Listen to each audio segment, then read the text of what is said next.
దేవునాను స్తోత్రాలు. మీ అందరికీ నా వందనాలు. దైవజనులకి, ప్రవక్త గారి కుటుంబానికి, సేవకురాలకి, అందరికీ, సంఘం అంతటికీ నా వందనాలు చెల్లిస్తున్నాను. మరి ఎందుకంటే నా సాక్ష్యం మరి మీ అందరికీ తెలుసు. కొంతమంది అయితే బిడ్డలు రాలేదు కనుక చెప్తున్నాను. మరి ఈ యొక్క సంవత్సరంలో దేవుడు నా పట్ల ఆశ్చర్యమైన కార్యం చేశాడు. ఇలా నేను ఉంటానని మీరు అనుకున్నారో లేదో, మరి నాకు అయితే నమ్మకం లేదు. కానీ విశ్వాసం, సంఘం ముందే ప్రార్థిస్తుందని విశ్వాసం కలిగి, రెండు మనసులు కలిగి ఉన్నప్పటికైనా దేవుడు వాగ్దానాన్ని బట్టి రక్షిస్తాను, కాపాడుతానని వాగ్దానం దేవుడు మనకిచ్చాడు. ఆ వాగ్దానాన్ని బట్టి విశ్వాసం కలిగి ప్రార్థిస్తున్నాం. మరి ఆశ్చర్యమైన రీతిలో ఈ సంవత్సరం మరి జూన్ నెల 20వ తారీఖుని దేవుడు నన్ను మరణ పంచుల్లో నుండి లేవనెత్తాడు. ఎంతగానో భయంకరమైన బలహీనత. మరి నేను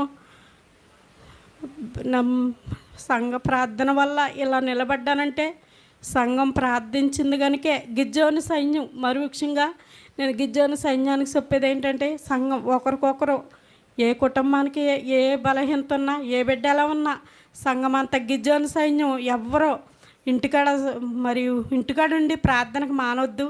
ఎందుకంటే గిజ్జోని సైన్యం ప్రార్థన ఆశ్చర్యమైన కార్యాలు చేస్తుంది కనుక ఎవరికి వాళ్ళే విశ్వాసం కలిగి ప్రార్థన అనగానే, గిజ్జోని సైన్యం ప్రార్థన ఉందనగానే ఎంత పనున్నా గృహాల దగ్గర ఇడిచిపెట్టుకుని మరి సంఘం ఒకరికొకరు ప్రార్థన చేసుకుని బిడ్డలుగా మీరు ఉండాలని నేను మరి చెప్తున్నాను. ఎందుకంటే నా కొరకు మీరు ప్రార్థించారు. మరి ఆ ప్రశ్న విషయంలో ఎంతో ఆశ్చర్యమైన రీతిలో మరి దైవ సేవకులు నా దగ్గరే ఉన్నప్పటికైనా సంఘం మీరందరూ కూడా మరి బాలరాజు గారిని నడిపించి ఎంతగానో గొప్ప కార్యము నా సంఘం ప్రార్థించింది కనుక నేను ఈ స్థితిలో ఉన్నాను. మరి నా పట్ల దేవుడు అద్భుతమైన కార్యం చేశాడు. నేను ఎంత వేదన, దుఃఖం ఏళ్ళైనా నా బిడ్డలను నేను చూస్తాను, ఆ సంఘంలో నేను ఉంటానా అనుకున్నాను.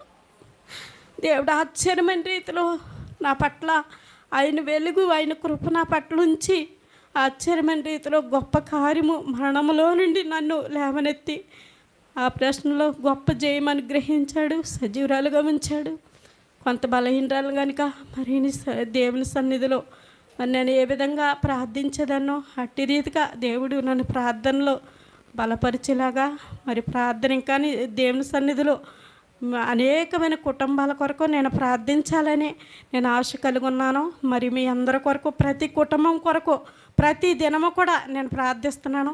ఇంకా ప్రార్థించేలాగా నన్ను మీ అన్నిదినం ప్రార్థనలో సంఘమంతా కూడా నన్ను జ్ఞాపకం చేసుకుని నాకు సంపూర్ణమైన ఆరోగ్యం ఇచ్చి ఆయన సన్నిధిలో ప్రార్థనాత్మచేత ఆయన సన్నిధిలో వాడికినేలాగా మీరందరూ నన్ను జ్ఞాపకం చేసుకోమని, నా పట్ల దేవుడి సంవత్సరంలో బలమైన కార్యం, గొప్ప కార్యము, ఆశ్చర్యమైన కార్యం చేశాడు.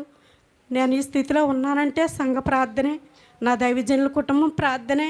ఇటు రీతిగానే దేవుడు నన్ను నిలబెట్టాడు. మీ అందరికీ వందనాలు. ఈ సంవత్సరం అంతా నన్ను, నా కుటుంబాన్ని, సంఘాన్ని కూడా దేవుడు కాచి కాపాడినందుకు ఈ చిన్న సాక్ష్యం దేవుడు దీవించును గాక. ఆమేన్.